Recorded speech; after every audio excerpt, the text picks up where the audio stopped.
قال رسول الله صلى الله عليه وسلم من أحدث في أمرنا هذا ما ليس فيه فهو رد রাসূলুল্লাহ সাল্লাল্লাহু আলাইহি সাল্লাম বলেন, যে ব্যক্তি আমাদের এই শরীয়তের মধ্যে ইবাদতের নামে সওয়াবের আশায় নতুন কিছু আবিষ্কার করে, কি বললাম, যে ব্যক্তি শরীয়তের মধ্যে ইবাদতের নামে সওয়াবের আশায় নতুন কিছু আবিষ্কার করে, ফাহুয়া রদ্দুন, এটা প্রত্যাখ্যাত, এটা প্রত্যাখ্যান করা হবে, এটা পরিত্যাজ্য, এটা গ্রহণ করা হবে না।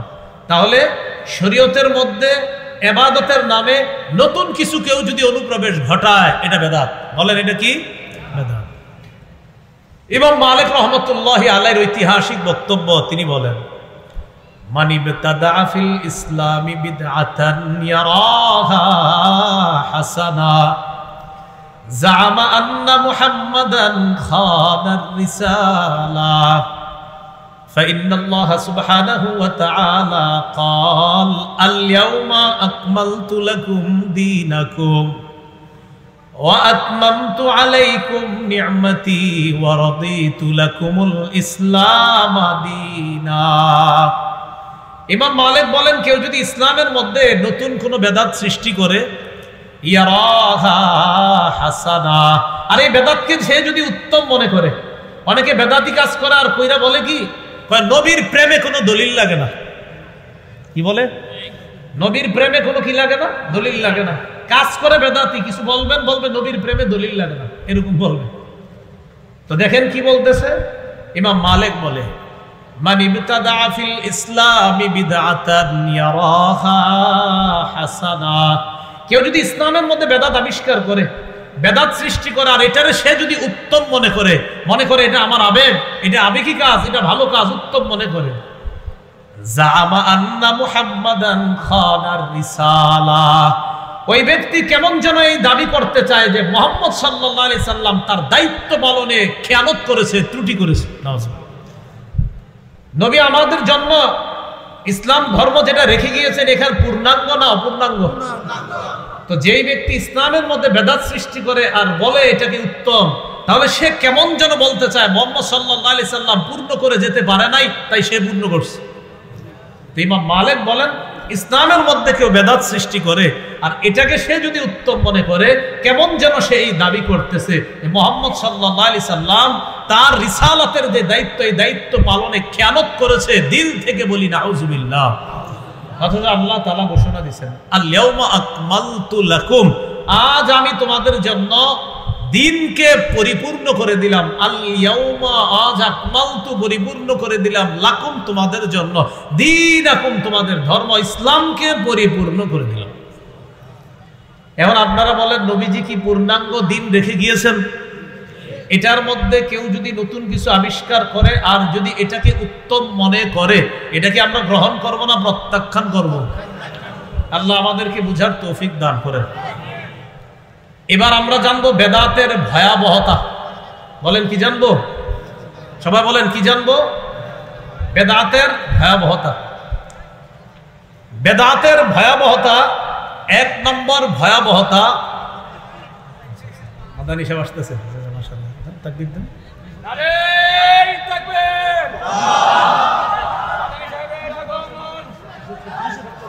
তাকবীর, নারে তাকবীর।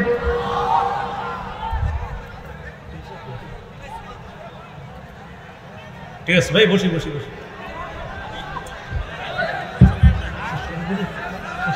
না না,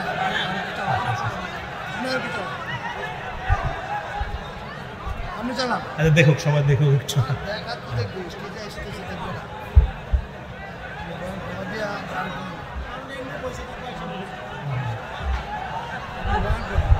ভালো ভাই,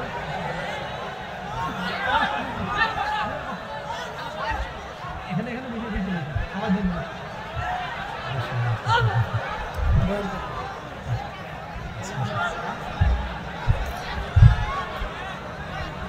ভাই বসে আমরা পরিবেশ নষ্ট করবেন না, সকলে বসে। হযরত স্টেজে আসতে সবাই দেখতে পারবেন বা দেখতেছেন, এজন্য পরিবেশ নষ্ট করবেন না। দেখেন ব্যবস্থা করা যায়। ভাই আমরা বসে যাই, সবাই বসে যাই। আমরা না বসলে চলে যাবে, কিন্তু বসে যাই সবাই। আচ্ছা আচ্ছা, সমস্যা নেই।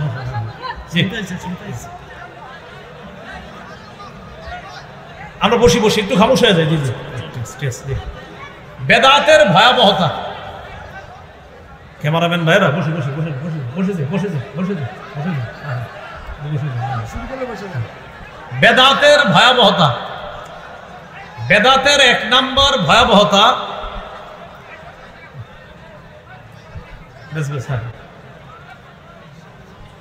ঠিক আছে ঠিক আছে, মাশাআল্লাহ। বেদাতের 1 নম্বর ভয়াবহতা, যে ব্যক্তি বেদাত করবে, বেদাতি কর্মকাণ্ড করবে, রাসূলুল্লাহ সাল্লাল্লাহু আলাইহি ওয়াসাল্লামের হাউজে কাউসার থেকে সে বঞ্চিত হবে। যে ব্যক্তি বেদাতি কর্মকাণ্ড করবে। সহিহ বুখারীর বর্ণনা 6583 নম্বর হাদিস এবং 6584 নম্বর হাদিস। এই 2 হাদিস মিলিয়ে আমরা হাদিসটা শুনবো। قال رسول الله صلى الله عليه وسلم انا فرطكم على الحوض। রাসূলুল্লাহ সাল্লাল্লাহু আলাইহি সাল্লাম বলেন, আমি তোমাদের আগে হাউজে কাউসারের সামনে উপস্থিত হব। মান মাররা আলাইয়া শারিবা ওয়া মান শারিবা লাম ইয়াজমা আবাদা। যে ব্যক্তি আমার সামনে দিয়ে অতিক্রম করবে সে কাউসারের পানি পান করবে, আর যে ব্যক্তি কাউসারের পানি পান করবে সে জান্নাতে যাওয়ার আগে আর পিপাসার্ত হবে না। রাসূলুল্লাহ সাল্লাল্লাহু আলাইহি সাল্লাম বলেন, লা ইয়ারিদান্না আলাইয়া আকওয়াম আ'রিফুহুম ওয়া ইয়া'রিফুনানি সুম্মা ইউহালু বাইনি ওয়া বাইনাহুম। এরপর আমার সামনে একদল মানুষ আসবে হাউজে কাউসারের পানি পান করার জন্য। কাউসারের পানি পান করার জন্য যারা আসবে তাদেরকে আমি চিনব, তারাও আমাকে চিনবে। তো 2 দল 2 দলকে চিনবে। নবী চিনবে এরা আমার উম্মত, আর উম্মতে চিনবে তিনি আমাদের নবী। তো নিয়ম অনুযায়ী কাউসারের পানি পান করাবে নবীজি। নবীজি বলেন, সুম্মা ইউহালু বাইনি ওয়া বাইনাহুম, আমার মাঝে আর তাদের মাঝে প্রতিবন্ধকতা সৃষ্টি করে দেওয়া হবে। নবী বলেন, ফাকুলু ইন্নাহুম মিন্নি। এরপর আমি বলবো, আল্লাহ এরা তো আমার উম্মত। আল্লাহর পক্ষ থেকে জবাব দেওয়া হবে, ইন্নাকা লা তাদরি মা আহদাসু বা'দাক। হাবিব, আপনি জানেন না, আপনি দুনিয়া থেকে বিদায় নেওয়ার পর, চলে আসার পর তারা ইসলামের মধ্যে নতুন নতুন কত বেদাত সৃষ্টি করেছে, আবিষ্কার করেছে, এটা আপনি জানেন না। যেই মাত্র বলা হবে যে এরা বেদাতি ছিল, তখন নবী বলবেন, সুহকান সুহকান লিমান গায়্যারা বা'দি। আমি দুনিয়া থেকে চলে আসার পর আমার রেখে আসা এই দিনকে যারা পরিবর্তন করেছে, সুহকান, তারা দূর হও, আমার সামনে থেকে দূর হও। যেই নবী উম্মতকে কাউসার পান করাইতে চায়, ওই নবী যখন জানবে এরা বেদাতি, তখন তাদেরকে রাসূল সাল্লাল্লাহু আলাইহি সাল্লাম কাউসারের পানি পান করাবেন না, কারণ এরা বেদাতি। তাহলে বেদাতের 1 নম্বর ভয়াবহতা, যারা বেদাতি কর্মকাণ্ড করবে কাউসারের পানি থেকে তারা বঞ্চিত হবে। আল্লাহ বেদাত থেকে আমাদেরকে হেফাজত করেন।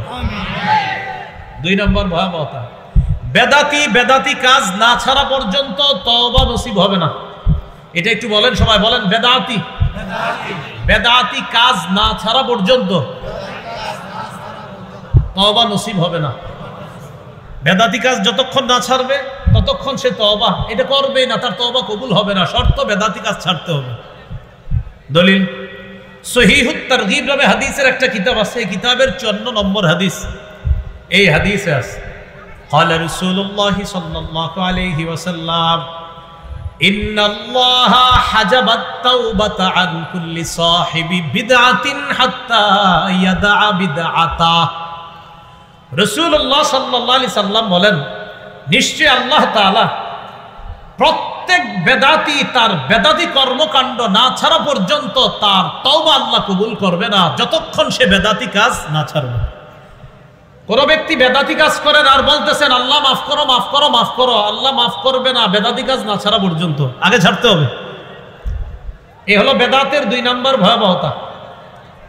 বেদাতের 3 নম্বর ভয়াবহতা, যে ব্যক্তি বেদাতি কাজ করবে আর যে ব্যক্তি কোনো বেদাতিকে আশ্রয় দিবে, এই জায়গাটা মন দিয়ে শোনেন।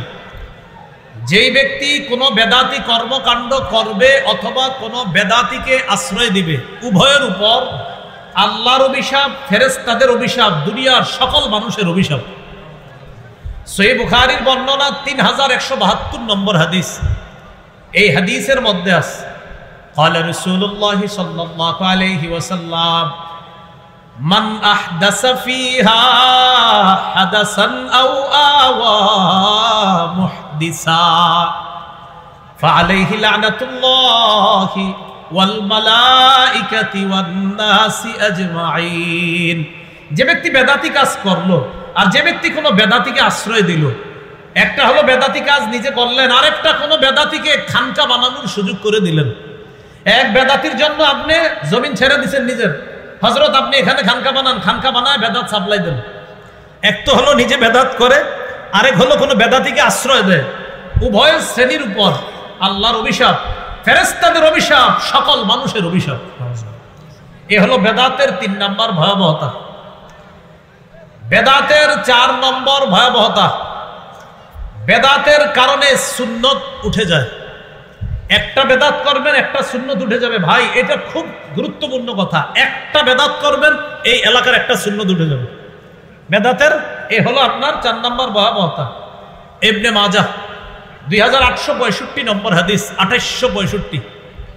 এই হাদিসের মধ্যে আসছে রাসূলুল্লাহ সাল্লাল্লাহু আলাইহি সাল্লাম বলেন, ইন্নাহু সায়ালি আমরাকুম বাদি রিজালুন, তোমাদের পরে আমি দুনিয়া থেকে বিদায় নেওয়ার পর তোমাদের ইসলামের দ্বীনের দায়িত্ব নিবে এমন কিছু মানুষ।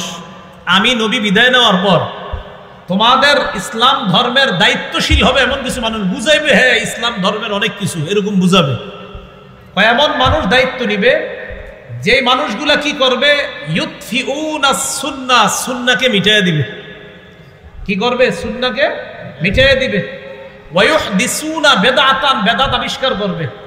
3 নাম্বার, ওয়ায়ুআখিরুনা সলাতা আন মাওয়াকিতিহা, নির্ধারিত সময়ে নামাজ না পড়ে দেরি করে সূর্য ডুবে ডুবে অবস্থায় গিয়ে নামাজ পড়বে। কথার কথা, নির্ধারিত সময়ে নামাজ না পড়ে সময় একদম শেষ, তখন গিয়ে কোনো মতে আল্লাহু আকবার, ব্যাস নামাজ পড়বে।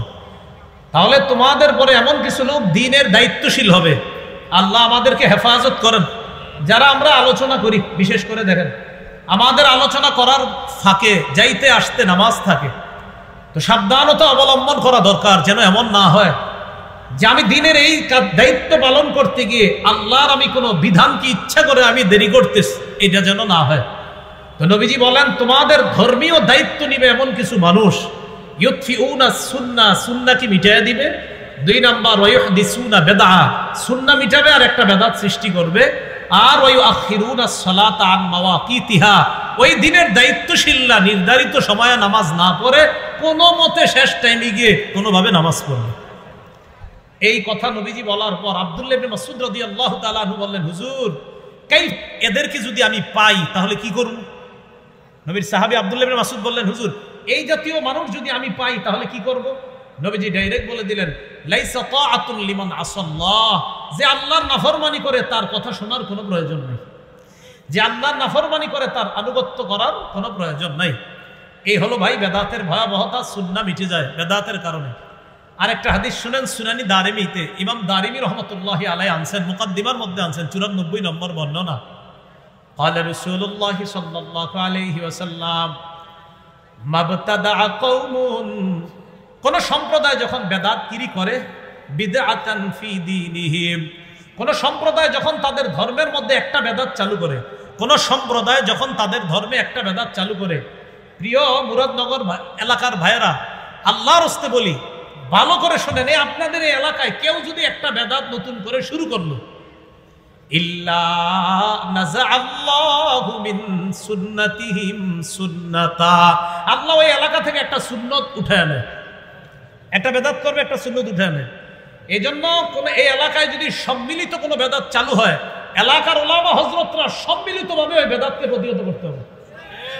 সম্মিলিত বেদাত হইলে সম্মিলিত প্রতিহত করতে হবে, কারণ একটা বেদাত যদি প্রতিষ্ঠা হয়ে যায়, একটা সুন্নত আল্লাহ উঠায় নেয়। কয় কেমন ভাবে উঠায় নেয়? সুম্মা লা ইউঈদুহা ইলাইহিম ইলা ইয়াউমিল কিয়ামাহ, ওই সুন্নত কিয়ামতের আগে আল্লাহ ফিরায় দেন। এজন্য ভাই সাবধানতা অবলম্বন করা, একটা বেদাত চালু করবেন, একটা সুন্নত আল্লাহ উঠায় নিবে। এই হলো বেদাতের ভয়াবহতা। 4 নাম্বার গেল। বেদাতের 5 নাম্বার ভয়াবহতা, বেদাতির ঠিকানা জাহান্নাম। নাউজুবিল্লাহ। আবু দাউদের বর্ণনা 4608 নম্বর হাদিস। এই হাদিসে আসছে রাসূলুল্লাহ সাল্লাল্লাহু আলাইহি সাল্লাম বলেন, মাইয়াইশ মিনকুম বাদি, আমার পরে দুনিয়াতে যারা বেঁচে থাকবা, ফাসায়ারা ইখতিলাফান কাসীরা, প্রচুর মতভেদ দেখবা। আমরা কি দেখবো না দেখতেছি? আমার পরে যারা বেঁচে থাকবা প্রচুর মতভেদ দেখবা। আমার আগে উস্তাদ মুহতারাম বলে গেছে যে আমরা এখনো সময় আছে, মুস্তাহাব মুবাহ মতভেদগুলো ছেড়ে আমরা সবাই এক হওয়া এখন সময়ের দাবি। তো নবী বলেন, আমার পরে এমন কিছু মানুষ আসবে, আমার পরে এমন জামানা আসবে যেই জামানায় তোমরা বেঁচে থাকবা, আর তখন তোমরা প্রচুর মতভেদ দেখবা। তখন কি করবা?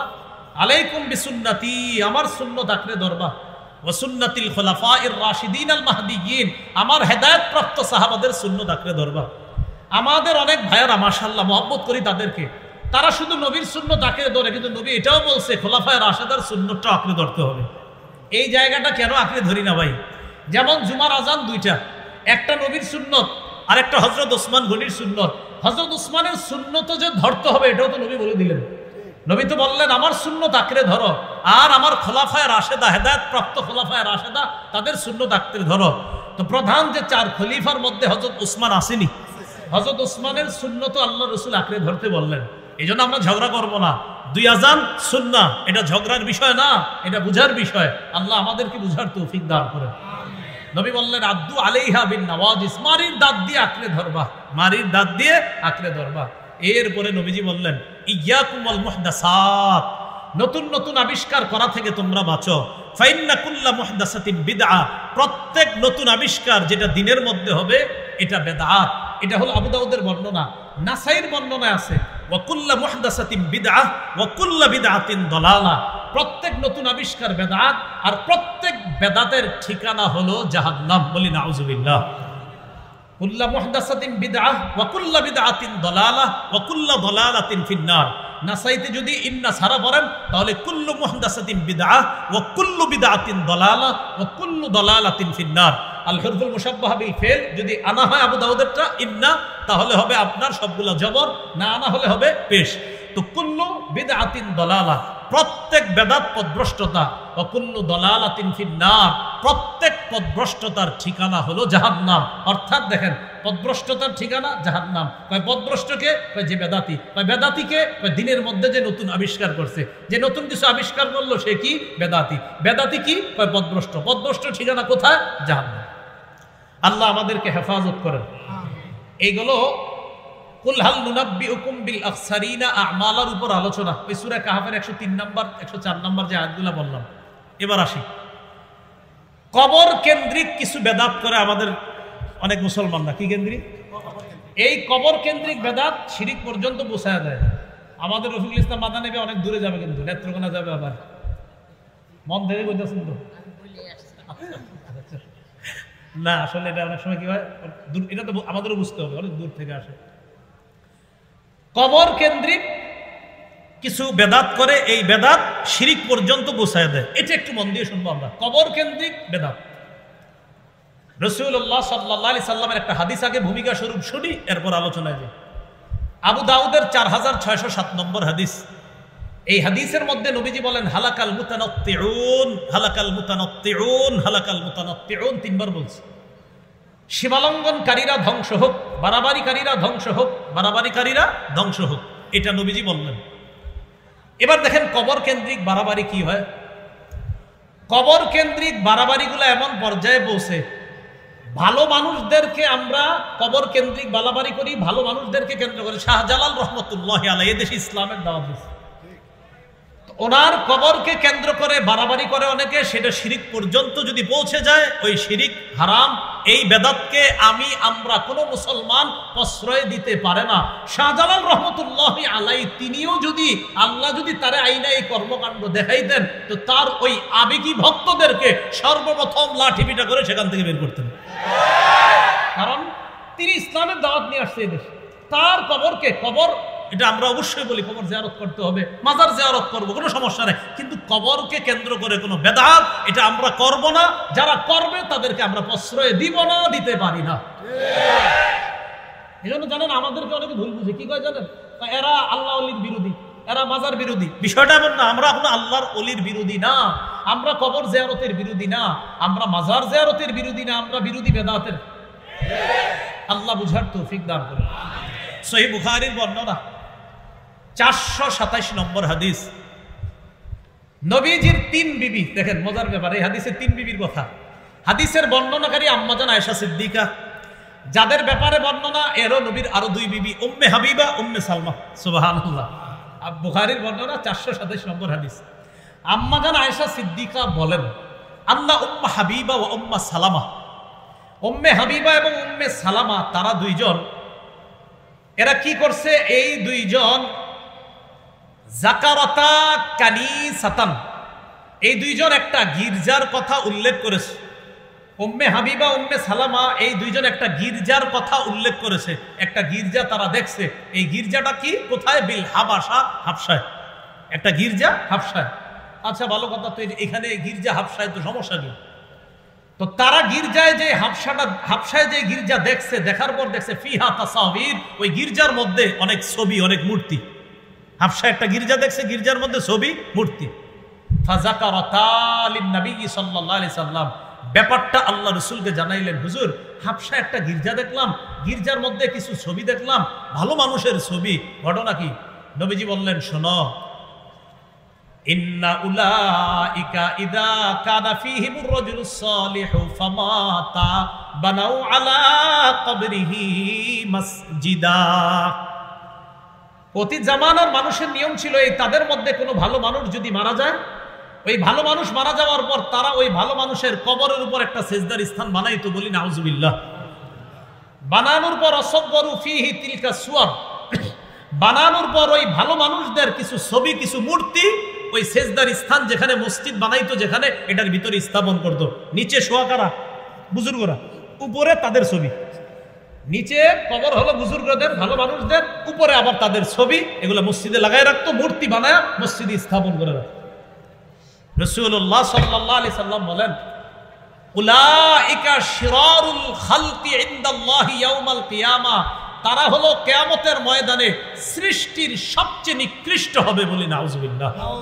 তাহলে আমি আবার বলছি, নবী বলেন, যারা ভালো মানুষকে কেন্দ্র করে তাদের কবর বানায়, ওই ভালো মানুষের কবর বানানো দূষণীয় না, অন্যায় না।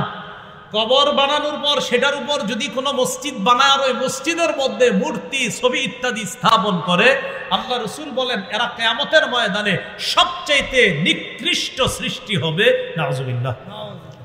তাহলে এই জানলাম, ভালো মানুষকে কেন্দ্র করে কবর বানানো কোনো সমস্যা না, তার কবর জিয়ারত করা সমস্যা না, কিন্তু ওই ভালো মানুষের কবরকে কেন্দ্র করে কোনো ধরনের উল্টা পাল্টা কর্মকাণ্ড করা যাবে না, করতে দিব না। যারা করবে মুখে প্রতিবাদ করব, করতেই থাকবো। আমাদেরকে ওয়াহাবি বা যাই বলা হোক না কেন, বেদাতের বিরোধিতা করছি, করব, করতেই থাকবো। বেদাত তো বেদাত। এইগুলো আপনার কবর কেন্দ্র করে একটা বর্ণনা। আর একটা বর্ণনা মুসনাদে আহমদের বর্ণনা। আব্দুল্লাহ ইবনে মাসউদ রাদিয়াল্লাহু তাআলা আনহু বলেন, سمعت رسول الله صلى الله عليه وسلم يقول إن من شر الناس من تدركهم الساعة وهم أحياء والذين يتخذون القبور مساجدا। আব্দুল্লাহ ইবনে মাসউদ রাদিয়াল্লাহু তাআলা আনহু বলেন, আমি রাসূলুল্লাহ সাল্লাল্লাহু আলাইহি সাল্লামকে বলতে শুনেছি, রাসূলুল্লাহ সাল্লাল্লাহু আলাইহি সাল্লাম বলেন, নিশ্চয় মানুষের মধ্যে সবচাইতে নিকৃষ্ট মানুষ হলো তারা যারা জীবিত থাকা অবস্থায় কিয়ামত আসবে। তারা হবে সবচেয়ে নিকৃষ্ট যারা জীবিত থাকা অবস্থায় কিয়ামতটা আসবে, তারা সবচেয়ে নিকৃষ্ট। আর কারা? ওয়াল্লাযীনা ইয়াত্তাখিযুনাল কুবুরা মাসাজিদা, আর যারা কবরকে সেজদার স্থান বানায় তারা হবে সবচেয়ে নিকৃষ্ট। তাহলে নবী কয় শ্রেণীর সবচেয়ে নিকৃষ্ট বলল? 2 শ্রেণী। এক, যারা জীবিত থাকতে কিয়ামত তাদের কাছে আসবে। আরেক হলো যারা কবরকে মসজিদ বানায়, কবরকে সেজদার স্থান বানায়, তারা সবচেয়ে নিকৃষ্ট। আল্লাহ আমাদেরকে হেফাজত করেন। সহিহ বুখারী 435 নম্বর হাদিস।